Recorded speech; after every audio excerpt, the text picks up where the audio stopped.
బెండ మొక్కలు చక్కగా మనకి సరైన దిగుబడి రావాలి అంటే కంటైనర్ సైజు ఇంపార్టెంట్ అండి. ఇక్కడ 20 లీటర్ల బకెట్‌కి నేను ఒకే ఒక్క మొక్క చొప్పున పెట్టుకుంటూ వచ్చాను.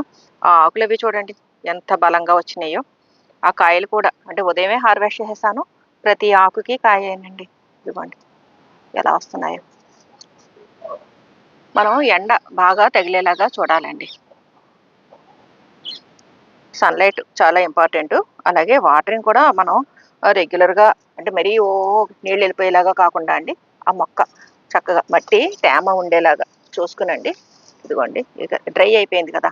ఇటువంటప్పుడు వేసుకోవాలనమాట. అలా మనం కొంచెం చీడకి, పీడకి ఏదన్నా కొట్టుకుంటూ ఉన్నామనుకోండి, అంటే వేప నూనె, పుల్ల మజ్జిగ ఇటువంటివి స్ప్రే చేస్తూ ఉంటే ఈ బెండ చక్కగా కాస్తదండి.